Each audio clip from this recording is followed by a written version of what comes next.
I've always been a simple guy with simple dreams. Growing up, I didn't aspire to fame or fortune, just stability, love, and a family of my own. I watched my parents, married for over 30 years, and thought, that's what I want. A home where there's warmth, trust, and love, where you build something solid and lasting.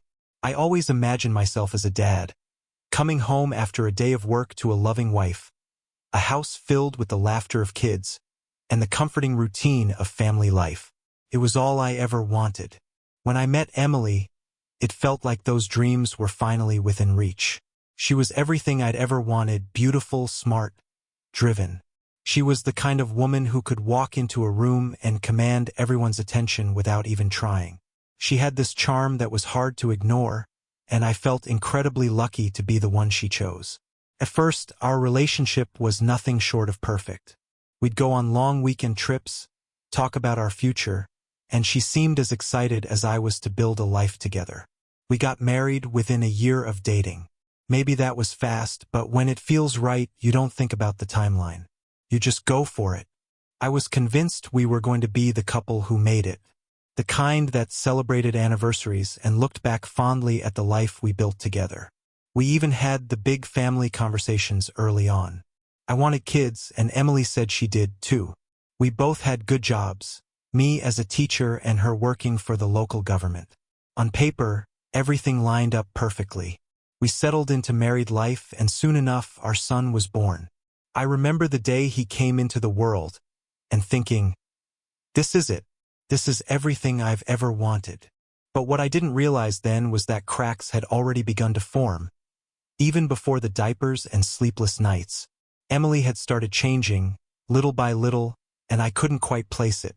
First, I brushed it off. I told myself that marriage was hard work and that every couple went through rough patches. But there were moments when her affection felt forced, moments where she seemed distracted, distant. I should have paid more attention. I should have asked more questions. A year or so after our son was born, I started noticing small changes in Emily, the kind of shifts you don't want to acknowledge because they threaten the picture-perfect life you've been dreaming about. She began working late more often. At first, it seemed like an innocent consequence of her dedication to her job. She was climbing the ladder in local government, after all. There were more meetings, more late-night projects that couldn't wait until the morning. I didn't think too much of it. I mean, we were both hard-working people trying to provide for our family. But then, the changes became more pronounced. Emily would come home, dressed sharper than usual, wearing outfits I hadn't seen in months. The kind she'd usually reserve for our special nights out. She'd stay out later than she promised, claiming the office had been overwhelmed with work. She'd breeze in smelling different, not like her usual perfume, like someone else's cologne. When I asked her about it one evening, trying to keep my voice casual, she brushed me off without missing a beat. "Oh, it's nothing," she said, her eyes never leaving her phone. "Probably just from one of my colleagues." We were in close quarters all day. I wanted to believe her. I did believe her. She was my wife. We had a child together. We had built a life together. Why would I doubt her? But that's when the rumors started. Small-town whispers are cruel. They spread like wildfire, twisting their way through every corner, every social gathering. I began hearing things, offhand remarks from people I knew, friends who seemed to dance around the subject. A couple of guys at the bar would say things like, "You heard about Emily, right? She's been spending a lot of time with some businessman from out of town." At first, I laughed it off, treating it like the usual small-town gossip. People love to talk, especially when they have nothing better to do. Besides, Emily wouldn't do that. Not to me, not to our family. Still, it was hard to shake the nagging feeling. Every time someone mentioned seeing her out late with someone who wasn't me, my gut twisted. But I defended her fiercely. "No way," I'd tell them, laughing like it was the most ridiculous thing I'd ever heard. "She's just busy with work. People don't understand the pressure she's under." I wanted to believe that more than anything, that my wife, the woman I dreamed of building a family with, the mother of my child, wasn't the person the town was whispering about behind my back. I convinced myself that everyone was just bored, looking for scandal where there was none. But the signs were there right in front of me. I just refused to see them. Emily's behavior became more distant, colder. The late nights became a regular occurrence. And whenever I tried to talk to her about spending more time together, she'd blow me off with an annoyed sigh, saying, "I'm doing all of this for us, for the family. Can't you appreciate that?" Her phone was constantly in her hand, and she was texting someone at all hours of the night. When I'd ask who it was, she'd roll her eyes and say, "Work stuff. It's boring, trust me." Her tone was dismissive, like I was bothering her for even asking. But deep down, I started to feel something gnawing at me, something I didn't want to admit, doubt. The perfect life I thought we had, the dream of a loving family, was starting to feel like a facade. I was still trying to convince myself that it was all in my head, that I was just being paranoid. But then came the night that shattered everything. One evening, Emily came home late again. This time, she was unusually nervous, fidgety, like she couldn't get away from me fast enough. She didn't even look at me when she walked in, just rushed straight to the shower without a word. That wasn't like her. I tried to ignore the sinking feeling in my stomach, but something felt wrong.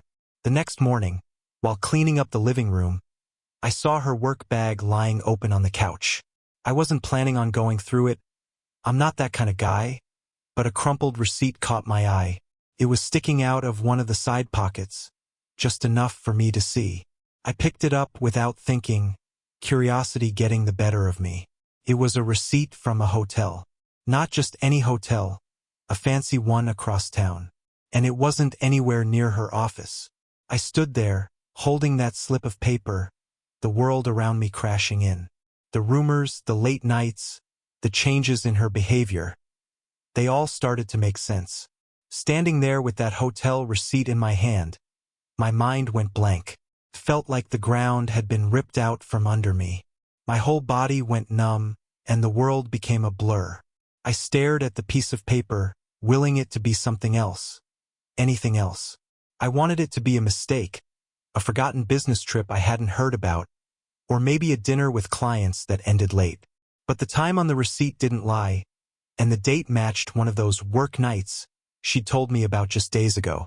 My heart pounded in my chest as I tried to make sense of it. The whispers, the rumors, all the little things I'd brushed off as nothing suddenly came crashing down on me. I had defended her, made excuses for her behavior, told myself over and over that Emily would never do something like this.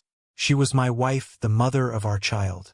But that receipt, it was undeniable proof that something was going on behind my back. I sat down, staring blankly at the walls of our living room. How could I have been so blind?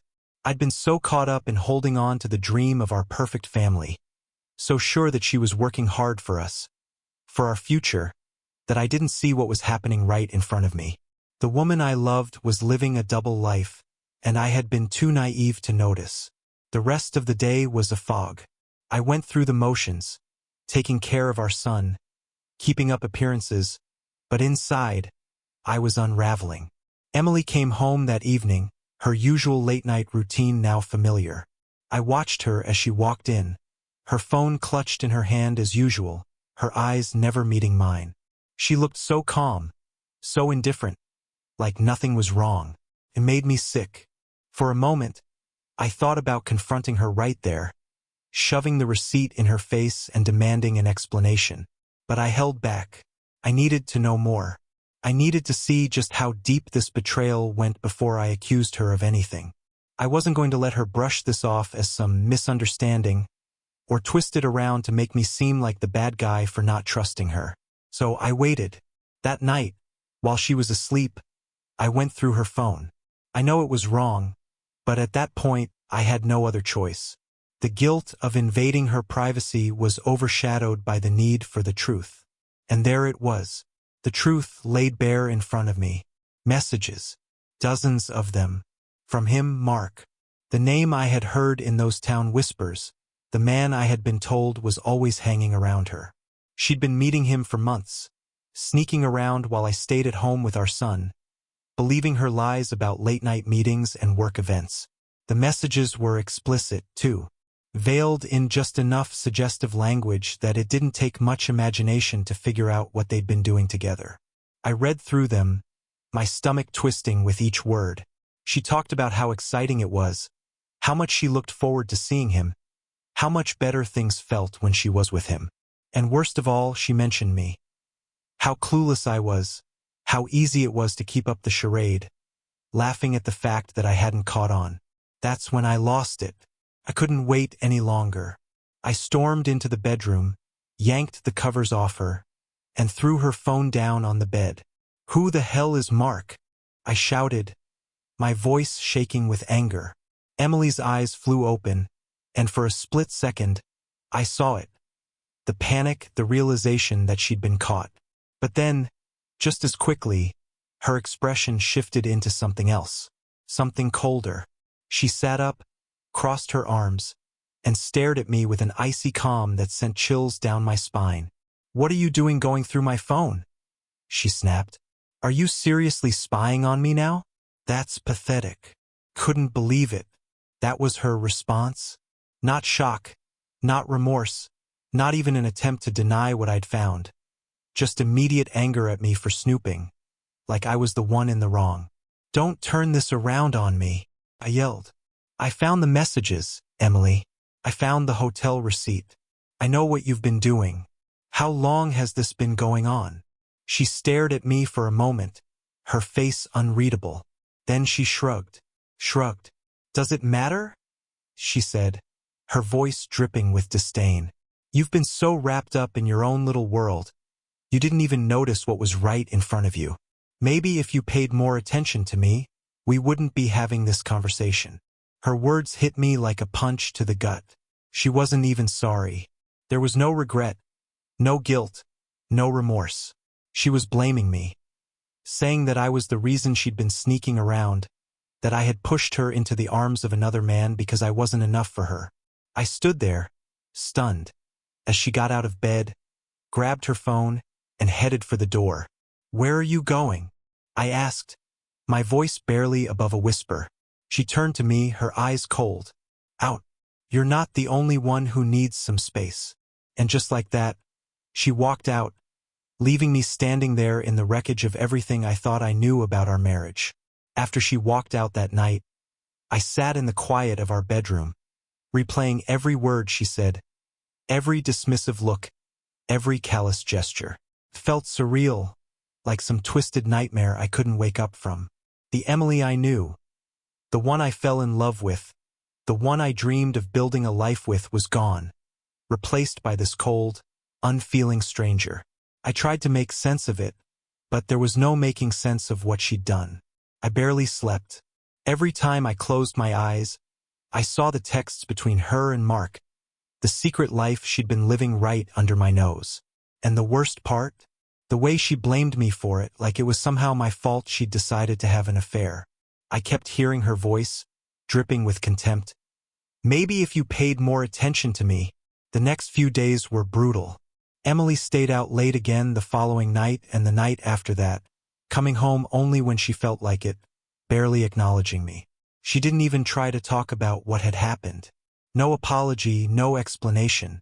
It was like she had already moved on, like I was just a part of her past she could discard whenever she wanted. Meanwhile, the rumors in town continued to swirl. I couldn't go anywhere without hearing whispers, seeing people exchange glances when I walked by. Felt like everyone knew. Everyone except me. For weeks, I had defended her, made excuses for her behavior, told myself, and everyone else, that it was all just gossip. But now it was clear that the entire town had known what was going on before I did. It was humiliating. One afternoon, I decided to stop by the bar, trying to clear my head. I needed a break from the house, from the reminders of what my life had turned into. As I sat there nursing a drink, I overheard a couple of guys at the next table talking. They didn't notice me at first, or maybe they did, and they didn't care.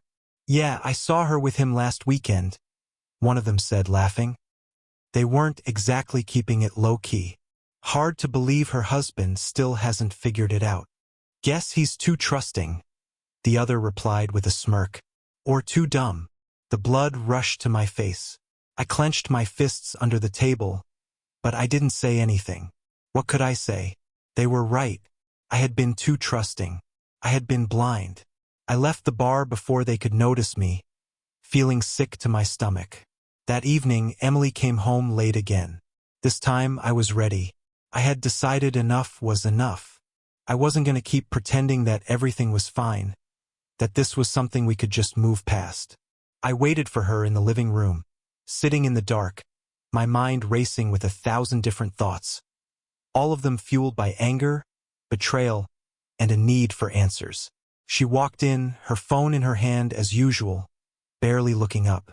When she finally noticed me, sitting there in the shadows, she stopped, her face unreadable. "What?" she asked, her tone flat, as if I was just another annoyance she had to deal with. "Sit down," I said, my voice steady despite the storm of emotions swirling inside me. She hesitated for a moment, then rolled her eyes and sat across from me, folding her arms like she was waiting for me to finish whatever little speech I had prepared. "I want to know the truth," I began, my eyes locked on hers. "All of it.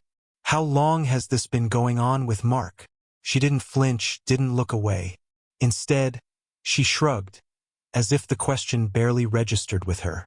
"I told you it doesn't matter. It matters to me," I shot back, my voice rising despite my effort to stay calm. "You owe me that much, at least." Emily sighed, leaning back in her chair as if this conversation was nothing more than an inconvenience to her. "Fine," she said after a long pause. "If you really want to know, it's been going on for months. Since before our son was born, actually." The words hit me like a sledgehammer. Before our son was born. That meant she had been lying to me for almost 2 years. All that time, while I was dreaming of our future together, she had been sneaking around with another man. "Why?" I asked, my voice barely a whisper. "Why did you do it?" Her response was a knife to the heart. "Because I was bored," she said bluntly, as if it were the most obvious thing in the world. "You stopped being fun, stopped paying attention to me. Mark was exciting. He made me feel alive again. I didn't want to be stuck in some boring routine with you, playing house." I stared at her, unable to comprehend how she could be so casual about it, how she could talk about our marriage, our family, like it was some meaningless obligation she had grown tired of. "And what about our son?" I asked, my voice trembling with a mix of anger and disbelief. "Does he mean nothing to you?" She laughed, an ugly sound that sent chills down my spine. "Of course he does. But this," she gestured between us, "this marriage? It hasn't meant anything to me for a long time. I just stayed because it was convenient. I couldn't take it anymore." I stood up, fists clenched, every fiber of my being screaming to get out of that room, out of that house. But before I walked away, I said one last thing. "You're right about one thing, Emily. This marriage is over. But don't think for a second you'll get away with this without consequences." She looked up at me, a flicker of something. Fear? Doubt? Crossing her face for the first time. But she quickly masked it, her lips curling into a sneer.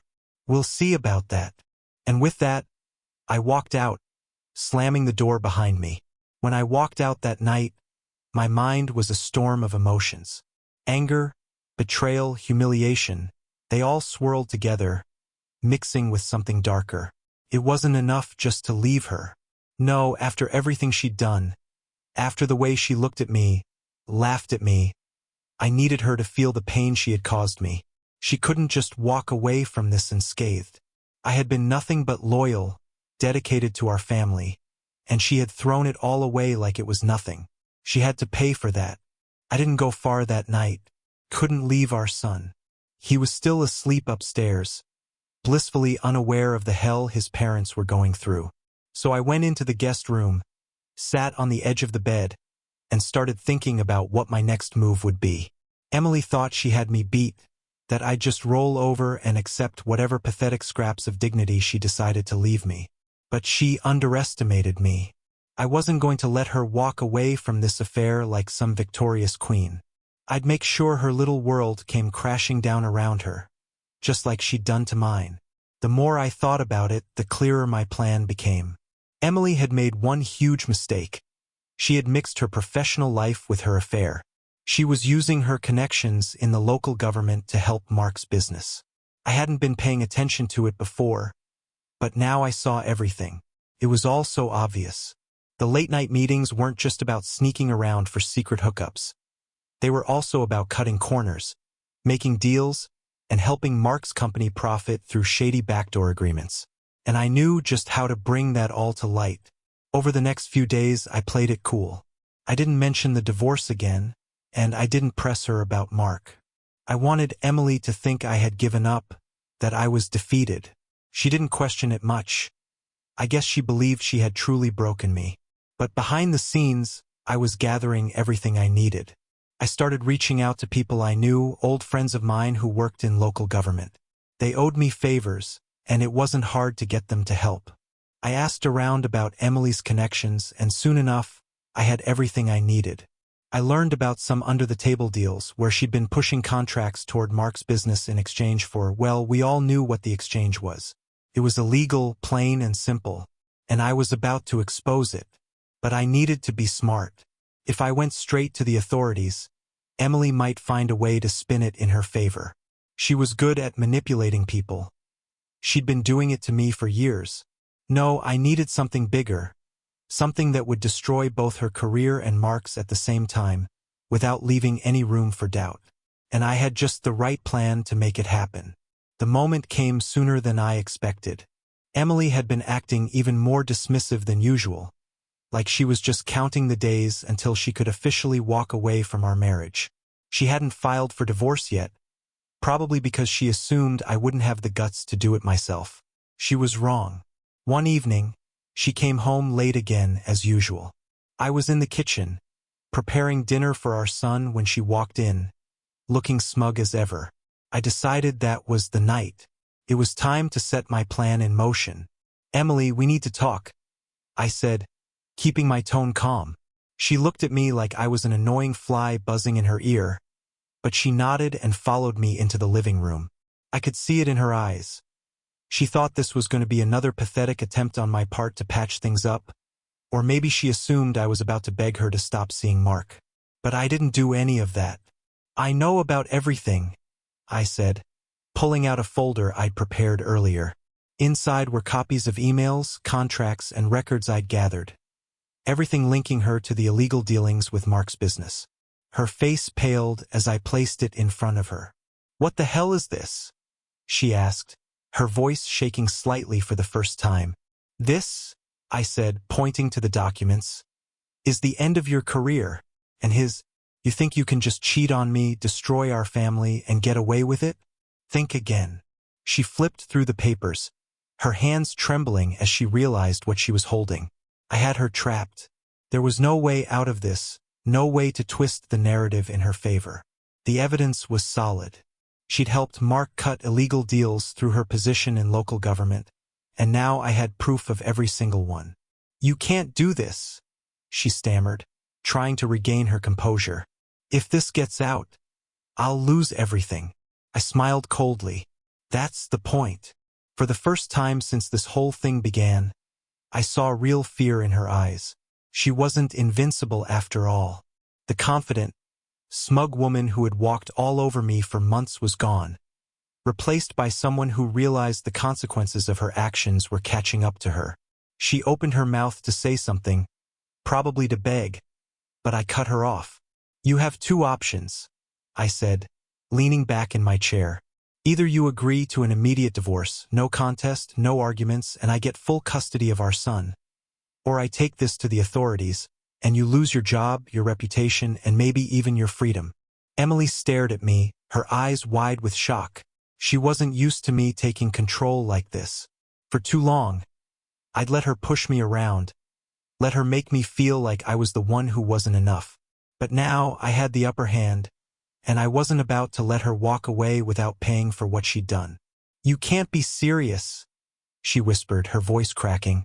"Oh, I'm serious," I replied, my voice steady. "And trust me, I'll do it. So what's it going to be?" She sat there for a long time, the weight of her decisions finally settling in. She was trapped, and she knew it. After what felt like an eternity, she sighed, defeated. "Fine," she muttered. "We'll get the divorce. Just don't ruin everything for me." I stood up, feeling a rush of satisfaction. Good choice. She had no idea how much damage had already been done. But I wasn't finished with her yet. The divorce papers were barely filed when the rumors started swirling around town, louder and more damning than ever before. Small towns have a way of picking up on things quickly, and this time, the whispers weren't just about Emily's affair. Word started leaking about her involvement in the shady business deals with Mark. It didn't take long for people to start connecting the dots, especially when I subtly let a few key details slip to the right people. Emily, who had always been the darling of the local government, the woman everyone admired, suddenly found herself on the wrong side of the rumor mill. At first, she tried to brush it off, pretending like nothing was wrong, but the walls were closing in. Her colleagues started distancing themselves. The same people who had sung her praises now avoided her like she was contagious. She tried to keep up appearances, walking around town with that smug look on her face, but it was clear she was unraveling. I didn't have to lift a finger. Karma was doing the heavy lifting for me. Meanwhile, Mark, her so-called exciting lover, was facing his own problems. The rumors about his business practices spread faster than anyone could have anticipated. Clients began pulling out, contracts were canceled, and suddenly his company, which had seemed untouchable just a few weeks earlier, was in freefall. I heard from mutual acquaintances that he was struggling to keep things afloat, scrambling to cover up his tracks before things got worse. Emily, of course, was right in the middle of it all. Her affair with Mark had started out as something thrilling, something that made her feel alive. But now, it was dragging her down with him.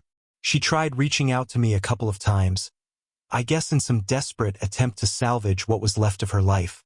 Maybe she thought I'd show her some sympathy. Maybe she thought I'd want to protect the mother of my child from complete ruin. She thought wrong. When she called me, I let it ring. When she showed up at the house, I didn't answer the door. And when she sent me frantic texts about how sorry she was, and how she never meant for things to get this bad, I ignored them. She had made her bed, and now she was lying in it, alone. The day she lost her job was the day everything finally came crashing down for her. I found out through one of my friends who still worked at City Hall. She had been quietly dismissed, the official reason being conduct unbecoming of someone in her position. But we all knew the real reason. The higher-ups didn't want the scandal to tarnish their image, so they cut her loose before things could get any worse. That night, she showed up at the house again. This time, she wasn't smug or angry. She was desperate. Her hair was a mess, her eyes red from crying. She looked like a completely different person than the woman who had once walked through these doors like she owned the world. I could see the weight of her choices finally crushing her. "Please," she begged, her voice cracking as she stood on the doorstep. "I've lost everything. I'm sorry. I didn't mean for any of this to happen. Just, can we talk?" I stood there, staring at her, feeling nothing but cold indifference. There was a time when I would have done anything to make things right between us. There was a time when I would have forgiven her, taken her back, tried to fix what she had broken. But that time had passed. She had thrown away everything we had for her own selfish reasons, and now she was standing there, a shell of the person she used to be, begging for mercy. But mercy was the last thing I had left to give. "We have nothing to talk about," I said, my voice calm and steady. "You made your choice, and now you're living with it. This is over." Her face crumpled, and for a brief moment, I almost felt sorry for her. Almost. But then I remembered everything. The lies, the betrayal, the months of sneaking around behind my back while I tried to keep our family together. I remembered the way she laughed at me, called me pathetic, blamed me for her affair. No, she didn't deserve my pity. Without another word, I closed the door in her face. After that night, Emily didn't come back. She moved out of town a few weeks later, presumably to start over somewhere else, though I didn't care enough to ask where. Mark's business went under not long after, and last I heard, he had skipped town too, trying to outrun the mess he'd created. For me, life slowly started getting back to normal. The divorce was finalized, and I was awarded full custody of our son. That was the one part of this whole nightmare that kept me going, knowing that I had him to focus on, that I could give him the stability and love he needed despite everything that had happened. I wasn't going to let Emily's betrayal ruin him too. People in town eventually stopped talking about it, and I started rebuilding. It wasn't easy at first. There were days when the anger and hurt would creep back in, days when I'd wonder how things might have been different if I had seen the signs earlier, if I had done something to stop it before it spiraled out of control. But in the end, I knew that none of it was my fault. Emily had made her choices. She had destroyed our family, not me, and now she was living with the consequences. As for me, I focused on being the best father I could be. I threw myself into my work, spent more time with my son, and slowly, bit by bit, I started to heal. I wasn't sure if I'd ever trust someone again, if I'd ever want to open myself up to that kind of pain, but I wasn't in a rush to figure that out. For now, it was just me and my boy, and that was enough. Looking back, I learned a lot from this experience. It's easy to get caught up in the idea of what a perfect life should look like, to convince yourself that if you just work hard enough, love enough, sacrifice enough, everything will turn out the way you dreamed. But that's not always how life works. People change. Relationships crumble. And sometimes, the person you trust the most can be the one to hurt you the deepest. If there's one piece of advice I can give to anyone going through something similar, it's this: trust your instincts. If something feels off, it probably is. Don't ignore the signs like I did. And most importantly, don't let anyone make you feel like their betrayal is your fault. Cheaters will always try to make excuses, always try to turn it around on you. Don't fall for it. At the end of the day, I'm stronger because of what happened. I've learned to put myself first, to set boundaries, and to never let anyone treat me the way Emily did. And as for Emily, well, she'll always be a reminder that no matter how much you try to hide the truth, it always comes out in the end. She made her bed. Now she's lying in it, and I've moved on.